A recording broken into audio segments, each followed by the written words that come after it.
establish a task force klepto capture. Announcement there from the Justice Department. A number of things, in fact. The Attorney General announcing sanctions on some powerful Russian figures, promising to seek out their assets even as they attempt to hide them around the world, sailing their yachts beyond they attempt to outside of the reach of the law. But also notably, I think, announcing there that he says, "We have seen the dead bodies of civilians, some with bound hands, scattered in the streets. We have seen the mass graves. The world sees what's happening in the Ukraine. The Justice Department sees what is happening in Ukraine." That key because he's saying that the Justice Department will lend its help in pursuing the investigation of possible war crimes there. Yeah, and alluding to one of his predecessors, right, who helped oversee the Nuremberg trials, and suggesting that that could very well play out here in the months and years to come, given all of the documented evidence of atrocities being committed there. But you're right, going after oligarchs, and once again noting the corruption at its core, going all the way up to the top at the Kremlin. You know, the Jackson reference beyond, and I want to get to Whitney Wild, who's been watching this, is notable because we saw Senator Tom Cotton make a alleged distinction between what Ketanji Brown Jackson, asking would she have gone to Nuremberg like Jackson did then. It was a notable mention. Whitney Wild is here with us. Whitney, there were a lot of names there that the Attorney General listed. Who's significant among them, and how far-reaching are these criminal prosecutions here, or rather pursuit of criminal activity and criminally obtained assets?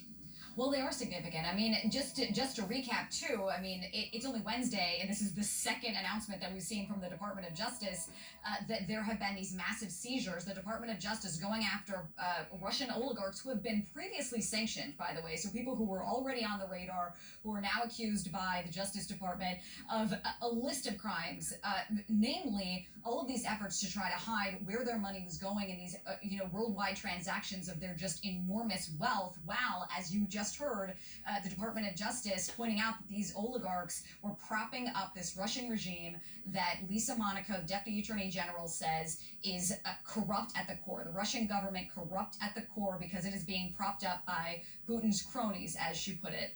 So these sanctions today are significant. I mean, one of these men, whose name I'm going to pull up here in just a moment, was also named in an indictment that came out of the SDNY in March. So our brilliant reporter in New York, Kara Scannell, was covering that case for us. But it's possible I might butcher this name pronunciation, but Malyev, one of the main sources of financing for Russians promoting separatism in Crimea, someone who had been previously sanctioned, obviously on the radar of the Justice Department. Again, the Justice Department going after these people who, again, creating enormous wealth at the expense of regular Russians, and now the concern is that all of these efforts over the last several decades have put Putin in a position to now steal the lives of Ukrainians. So all of these things tied together, and I think the most important thing that you heard from the Justice Department is that this is all an effort to go after the people at the very core, and they will stop at nothing. The message very obviously, if you are an associate of Putin, they're coming for you, and they are coming for you very hard. Again, coming on the heels of an announcement Monday that there was a seizure of this 255-foot super yacht seized in a marina in Spain. Back to you. Yeah, going after these oligarchs, their yachts, also global botnets, right, that are overseen, funded, and controlled by the GRU as well, in coordination with European allies and Hydra, sort of a dark web of crime activity there associated with Russians. That was announced yesterday. Whitney Wild, thank you so much. Well, joining us now is Ambassador John Herbst, Senior Director of the Atlantic Council's Eurasia Center and former U.S. Ambassador to Ukraine.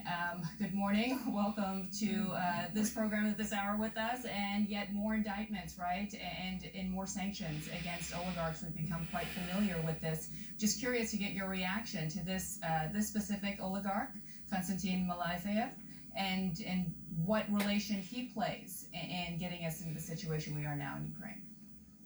Konstantin Malyev is a legitimate bad actor who should have been sanctioned long ago, so it's good to see him sanctioned. He was directly tied to the Russian military activities in the east of Ukraine when they began their undeclared war in the spring of 2014. The first president of the so-called Donetsk People's Republic, Alexander Borodai, a political consultant in Moscow, was an employee of Malafeyev. The Minister of Defense, quote unquote, of that republic, Girkin Strelkov, was also employed by Malafeyev. He has used his money and his influence and his employees to promote Kremlin aggression in Ukraine since the start of this war over 8 years ago.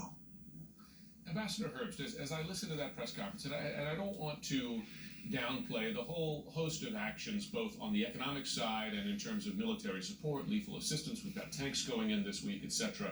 So there's a big picture here that we all have to be aware of. But when I listen to the Justice Department announce targeted sanctions against Russian individuals, powerful ones with a lot of money, and then I contrast that to what we've been reporting and our colleagues have been seeing with their own eyes on the ground there of civilians lying in the streets, reports now of crematoria being brought into Mariupol to, in effect, cover up the evidence, potentially, of war crimes there. Is there a mismatch, in your view, between the international efforts to counter Russia in Ukraine? Is there a slowness, at least, to respond to the degree of aggression and wrongdoing we're witnessing there now? My view is that the United States, as the leader of the West, but the West overall, has been, as you just said, slow and not as strong, not as robust as they should have been against this Kremlin aggression, which is 8 years old, but which escalated significantly, 2 months ago, or a month and a half ago. The policy is getting better, but it still has a ways to go. For example, you talk about weapons. We are now sending, as you say, tanks and so on, but the weapons we're sending are old Soviet weapons. We should actually be thinking about sending some of our own weapons, which are now going to go into storage, like F-16s, like Bradley fighting vehicles. We don't see that sort of forward-looking, we've got to do this approach that is necessary. Although, again, the policy has not been bad, it just could be better. Well, let's look forward. Let's look at the calendar, because I see May 9th as a big day in Russia. Obviously, the Victory Day parade that Vladimir Putin is expected to hold this year. Obviously, he's got to show something to the Russian population in terms of what is taking place and any sort of victories that he has made in Ukraine. How concerning is that, given that we've seen a regrouping, as U.S. intelligence, Western intelligence suggests, away from Kyiv, but towards the east and towards those really important port cities down in the south? I think that's a smart observation. May 9 is a date of particular power in Soviet and now Russian history. But the thing to keep in mind is that the Russian troops have really been chewed up in this fight. Thanks to the brilliance of the Ukrainian defense. They're going to need some time to send new troops in there with weapons to renew their offensive. You may be right. Maybe they can get this done by May 9. It might take them a month or two longer. But we should use this time to get Ukraine the equipment they need to stop that offensive. And that includes the stuff which we're already talking about now.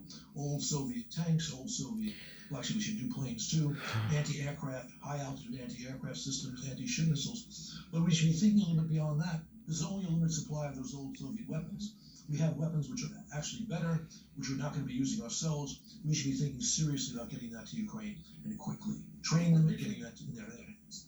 Briefly before we go, Ambassador, I spoke to a former national security advisor to the president in Ukraine, as well as finance minister, last hour. And he said, in his words, there can be no sustainable peace agreement with Russia until the regime is changed. Do you agree with that? I am agnostic on that question. I can tell you yesterday we hosted Mikhail Khodorkovsky, who said roughly the same thing.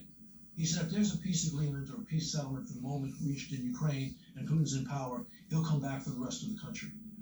And it's true that everything Putin has said, despite his military setbacks, is consistent with that analysis. We should be prepared for that possibility, but we're not going to be able to take Putin down. But we can help Ukraine defeat the Russians in Ukraine, and that, in fact, could lead to changes in Russia that we'd all like to see. Khodorkovsky, the Russian billionaire who was then imprisoned by Vladimir Putin back in 2003, was sending us alarm signals way back then that we could perhaps be in this position right now. Ambassador John Herbst, thank you so much.